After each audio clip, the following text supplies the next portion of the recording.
ಹಳ್ಳಿಗಳಲ್ಲಿ ಸಿಗುವಂತಹ ವಿವಿಧ ಜಾತಿಯ ಸೊಪ್ಪುಗಳು.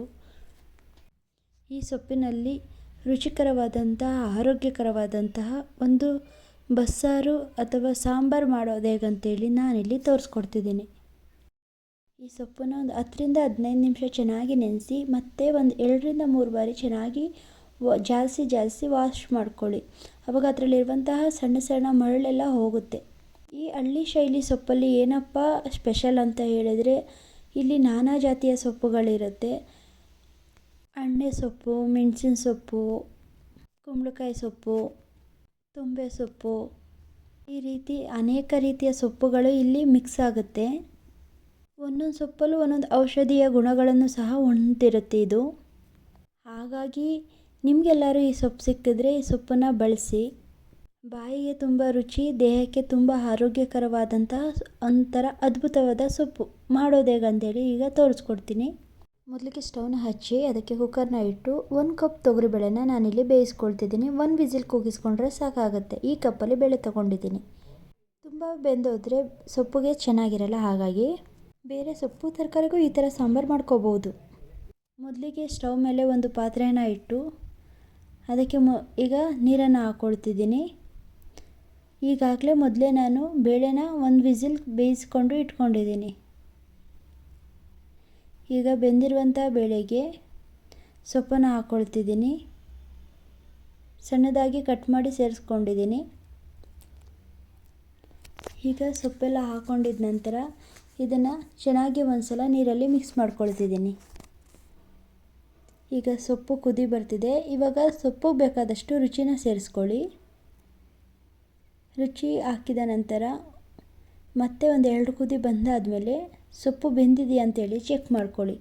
ಯಾಕಂದರೆ ಈ ಸೊಪ್ಪು ಹಳ್ಳಿ ಸೊಪ್ಪಾಗಿರೋದ್ರಿಂದ ಸ್ವಲ್ಪ ಗಟ್ಟಿ ಇರುತ್ತೆ. ಸೊ ತುಂಬ ಒಂದು 10-12 ನಿಮಿಷನೇ ಬೇಯಿಸ್ಕೋಬೇಕಾಗತ್ತೆ. ಹಾಗಾಗಿ ಈಗ ಸೊಪ್ಪು ಬೆಂದಿದೆ. ಇದನ್ನು ಒಂದು ತೂತು ಬೋಸಲಿ ಬಸ್ತಿ ಇಟ್ಕೊಳ್ತಿದ್ದೀನಿ ನಾನಿಲ್ಲಿ. ಇವಾಗ ಮತ್ತೆ ಒಂದು ಪಾತ್ರೆಯಲ್ಲಿ ಎಣ್ಣೆ,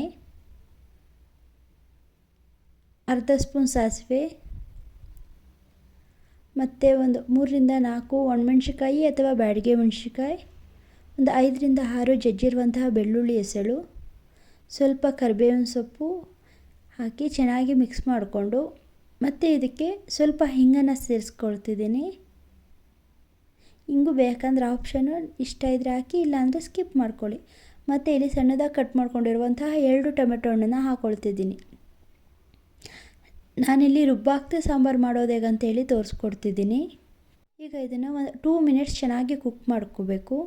ಮತ್ತು ನಾವು ಏನು ಸೊಪ್ಪನ್ನು ಬೇಯಿಸ್ಕೊಂಡಿರ್ತೀವಿ ಆ ಸೊಪ್ಪನ್ನು ಬೇಯಿಸಿ ಬಸ್ತಿರೋ ನೀರಿಗೆ 2-3 ಸ್ಪೂನ್ ಖಾರದ ಪೌಡ್ರು, ಸಾಂಬಾರು ಪೌಡ್ರನ್ನ ಹಾಕಿ ಚೆನ್ನಾಗಿ ಮಿಕ್ಸ್ ಮಾಡಿಕೊಂಡು ಈಗ ಏನು ಟೊಮೆಟೊ ಹಣ್ಣು ಬೆಂದಿರುತ್ತೆ ಅದಕ್ಕೆ ಹಾಕ್ಕೊಳ್ಬೇಕಾಗತ್ತೆ. ನಿಮಗೆ ಈ ಸಾಂಬಾರು ರುಬ್ಬಾಕಿದ್ದು ಬೇಕಂದರೆ ನನ್ನ ಇನ್ನೊಂದು ವಿಡಿಯೋ ಡಿಸ್ಕ್ರಿಪ್ಷನಲ್ಲೇ ಲಿಂಕ್ ಕೊಟ್ಟಿರ್ತೀನಿ, ಅದನ್ನು ಚೆಕ್ ಮಾಡಿ ಇನ್ನೊಂದು ಥರ ಬಸ್ಸಾರು ಮಾಡೋದು ಹೇಗಂತ ಹೇಳಿ. ಇವಾಗ ಸಾಂಬಾರು ಏನು ಪೌಡ್ರನ್ನ ಮಿಕ್ಸ್ ಮಾಡ್ಕೊಂಡಿರ್ತೀವಿ ಟೊಮೆಟೊಗೆ ಹಾಕಿ ಚೆನ್ನಾಗಿ ಮಿಕ್ಸ್ ಮಾಡ್ಕೊಳ್ಳಿ. ಇಲ್ಲಿ ಸಣ್ಣ ಗಾತ್ರದಲ್ಲಿ ಹುಣಸೆಹಣ್ಣು ತೊಗೊಂಡಿದ್ದೀನಿ. ನಾವು ಟೊಮೆಟೊನ ತೊಗೊಂಡಿರೋದ್ರಿಂದ ಹುಣಸೆಹಣ್ಣು ತುಂಬ ತೊಗೊಂಡ್ರೆ ಹುಳಿ ಆಗಿಬಿಡುತ್ತೆ. ಮತ್ತು ರುಚಿಗೆ ತಕ್ಕಷ್ಟು ಉಪ್ಪು, ಮತ್ತು ಇದನ್ನು ಒಂದು 2-3 ನಿಮಿಷ ಚೆನ್ನಾಗಿ ಕುದಿಸ್ಕೊಳ್ಳಿ. ಜೊತೆಯಲ್ಲಿ ತೆಂಗಿನಕಾಯಿ ತುರಿನೂ ಸ್ವಲ್ಪ ಹಾಕ್ಕೊಳ್ಳಿ. ಈಗ ಸಾಂಬಾರು ರೆಡಿಯಾಗಿದೆ. ಮತ್ತೊಂದು 5 ನಿಮಿಷ ಕುದಿಸ್ಕೊಂಡ್ರೆ ಸಾಂಬಾರು ಚೆನ್ನಾಗಿ ರೆಡಿ ಆಗುತ್ತೆ. ಮತ್ತು ಇನ್ನೊಂದು ಪಾತ್ರೆಯಲ್ಲಿ ಸ್ವಲ್ಪ ಎಣ್ಣೆ, ಸ್ವಲ್ಪ ಸಾಸಿವೆ, ಒಂದು 2 ಬ್ಯಾಡಗಿ ಮೆಣಸಿಕಾಯಿ, ಮತ್ತೊಂದು 2 ಹಸಿಮೆಣಸಿಕಾಯಿ, ಒಂದು 5-6 ಸಾಂಬಾರು ಈರುಳ್ಳಿ, 2 ದಪ್ಪ ಈರುಳ್ಳಿ ಮೀಡಿಯಮ್ ಸೈಜ್, ಸ್ವಲ್ಪ ಇಂಗು, ರುಚಿಗೆ ತಕ್ಕಷ್ಟು ಉಪ್ಪು. ನಾವು ಸೊಪ್ಪಿಗೆ ಈಗಾಗಲೇ ಬೇಯಬೇಕಿದ್ರೆ ರುಚಿ ಹಾಕಿರೋದ್ರಿಂದ ನೀವು ನೋಡಿ ರುಚಿ ಹಾಕ್ಕೊಳ್ಳಿ ಇಲ್ಲಿ. ಈಗ ಮತ್ತೆ ಇದನ್ನು ಒಂದು 3 ನಿಮಿಷ ಚೆನ್ನಾಗಿ ಫ್ರೈ ಮಾಡಿಕೊಂಡು ಈರುಳ್ಳಿ ಕಂದು ಬಣ್ಣಕ್ಕೆ ಬಂದಿದ ನಂತರ ಸೊಪ್ಪನ್ನು ಹಾಕ್ಕೊಳ್ಳಿ. ಸ್ವಲ್ಪ ತೆಂಗಿನಕಾಯಿ ತುರಿನ ಹಾಕ್ಕೊಂಡು ಮತ್ತೆ ಮಿಕ್ಸ್ ಮಾಡ್ಕೊಳ್ಳಿ ನೀಟಾಗೆ.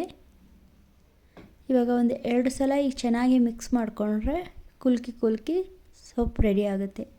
ನೋಡಿ, ಈ ಥರ ಅನ್ನಕ್ಕಾಗಲಿ ಮುದ್ದೆಗಾಗಲಿ ತುಂಬ ಚೆನ್ನಾಗಿರುತ್ತೆ.